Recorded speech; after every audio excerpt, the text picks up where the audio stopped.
E para a observação de aves, alguns truques são utilizados. Algumas pessoas cevam, botam alimentos para atrair as aves, já outras atraem por meio do canto. Já prestou atenção que toda ave tem um canto diferente? Em algumas espécies, o macho canta para atrair a fêmea, outras espécies dançam para atrair a fêmea e os observadores de aves às vezes tocam o playback, o canto da ave, para poder chamar as outras da mata.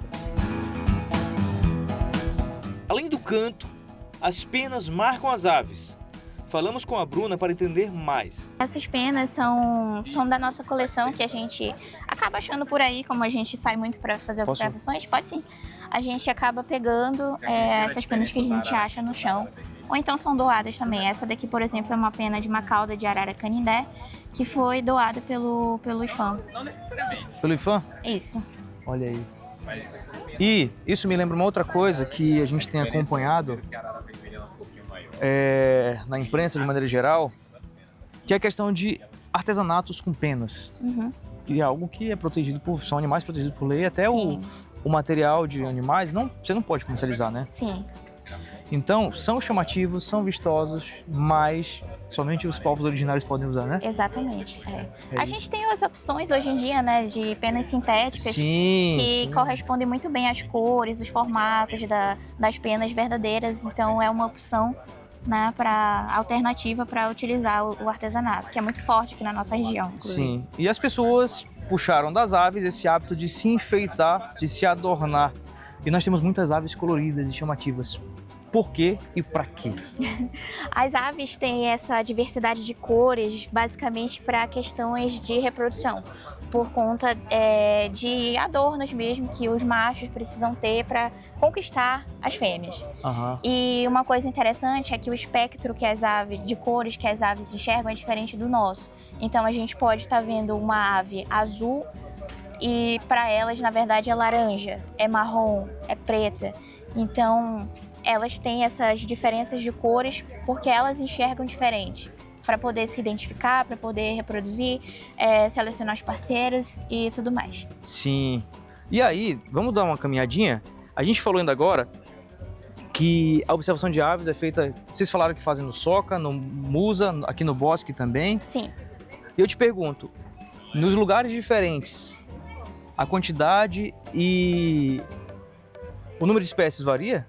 Varia com certeza, principalmente a diversidade. Aqui no Bosque, por exemplo, que é uma região que fica mais perto da cidade, a gente consegue ver algumas dessas aves aqui, por exemplo, que são as aves mais comuns que a gente tem na cidade de Manaus, Já lá no Instituto Soca, por exemplo, é uma área mais perto do rio.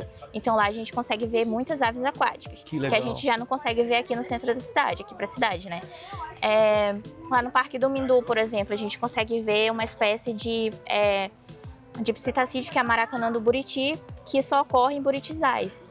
Coisa que a gente já não consegue ver aqui porque não tem tanto buriti. Sim. Aqui a gente já vê arara, por exemplo. Então, o local depende muito também dessa dinâmica de adaptação das aves ao ambiente, Então, dependendo do ambiente que elas estão, elas vão ocorrer com maior frequência ou menor frequência. O projeto Vem Passarinhar tem 4 anos de vida e tem gente nova na área. A Ana é estudante de veterinária e se apaixonou primeiro pelas aves de produção e conheceu o projeto Vem Passarinhar por meio do Instagram. E aí eu acompanhava muito a página das meninas do Instagram, do Vem Passarinhar Manaus, e aí eu comecei a me interessar muito sobre a anatomia das aves, Eu vi alguns posts sobre colorações diferentes, os tipos de pés, e aí fui me interessando até que abriu o processo seletivo para poder entrar no projeto. Que legal! Então tem um processo seletivo para o Vem Passarinhar? Sim.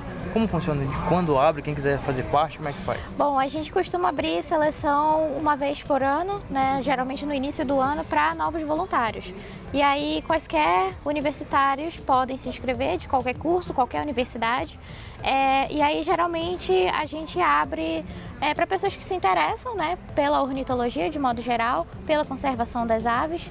E a gente pede, que a pessoa tenha disponibilidade para ir a campo, para ir a escolas, para ir em espaços não formais como o INPA aqui, para fazer essas exposições. E aí, conforme as pessoas se inscrevem, a gente faz um filtro e seleciona os novos voluntários. Legal. Quando tu entrou, tu achava que você ia ter contato com os animais ou já sabia que ia ter esse contato tão próximo com pessoas?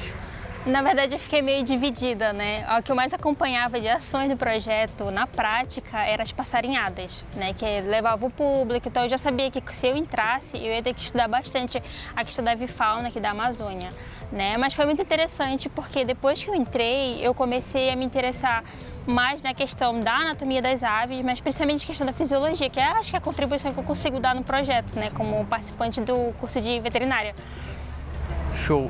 E essa interação com as pessoas, nesses 4 anos que tu faz parte do projeto, a tua comunicação, a tua relação com pessoas de maneira geral, mudou?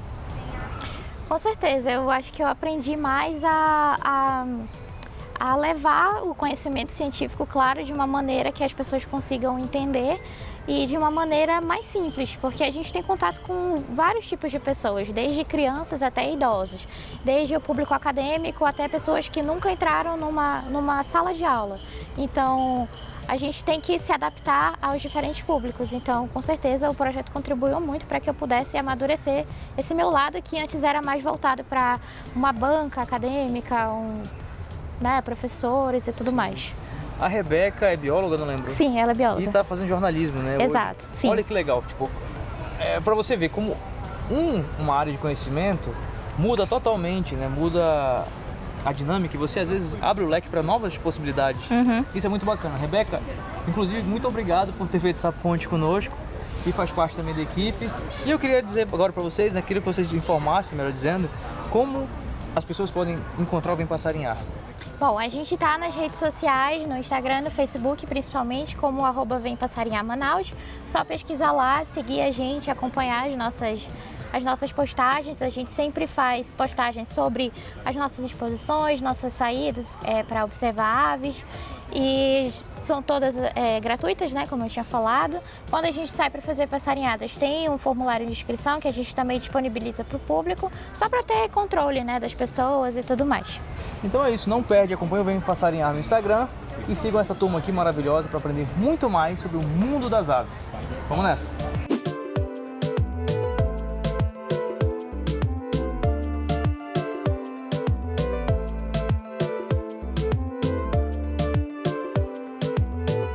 E essa é uma pequena amostra do que é a observação de aves. Espero que no seu próximo passeio você olhe para o céu e para as árvores com mais atenção e tente registrar suas fotos e tentar descobrir quais são as espécies que você encontrou. Sou Rodrigo Hidalgo e esse foi mais um Amazônia Animal. Te espero no próximo programa.